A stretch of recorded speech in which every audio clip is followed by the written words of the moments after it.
Ce soir, et pour 10 représentations, Benoît Lambert, le directeur de la Comédie, crée Les Femmes Savantes, son 5e Molière, le 3e en Alexandrin, une comédie, mais tout de même une famille en champ de bataille, des femmes en rébellion, des hommes en quasi-domination, et au centre, un mariage. Il y a bien l'histoire d'un mariage avec deux factions qui s'opposent autour d'Henriette qui doit se marier, et au fond il y a deux prétendants. Il y a celui du père, le prétendant défendu par le père, qui est le jeune Clitandre, un jeune aristocrate bien né, un honnête homme comme on dit, et puis le poète et savant Trissotin qui est le champion de Philaminte, de la mer. Et toute la pièce c'est une sorte de course-poursuite qui va s'accélérer d'ailleurs. Ce qui fait l'imprévu de la pièce, c'est la ténacité des femmes dites savantes face au père, figure du pouvoir familial, voire même de l'ordre masculin. Elles se rebellent, elles se révoltent. On en a pour 8 jours d'effroyables tempêtes. Elle me fait trembler dès qu'elle prend son ton. Je ne sais où me mettre, c'est un vrai dragon.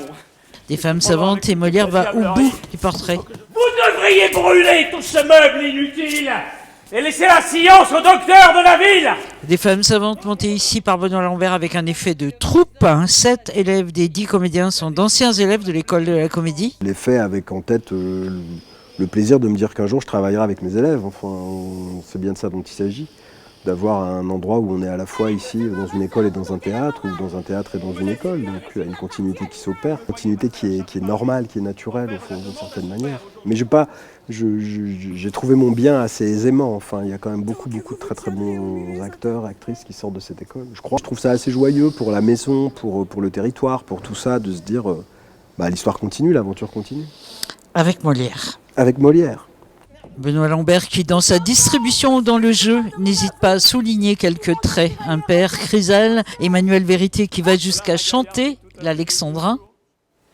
Et je me ressouviens de mes jeunes amours. Des gendres qui ont l'air de venir d'un autre monde. Le savoir dans un phare devient impertinent. La mère, Philaminte, Anne Cuisinier, est un dragon sans être amère.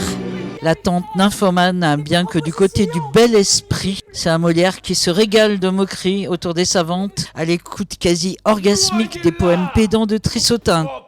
On n'en peut plus. Tous les arguments sont là pour ériger le bras de fer entre nature et culture, savante et tradition, mais au final, c'est le mariage qui soumet les luttes. Féminisme, patriarcat, Molière a mieux à faire et se range ici du côté du rire. Les femmes savantes jusqu'au 31 janvier à la Comédie.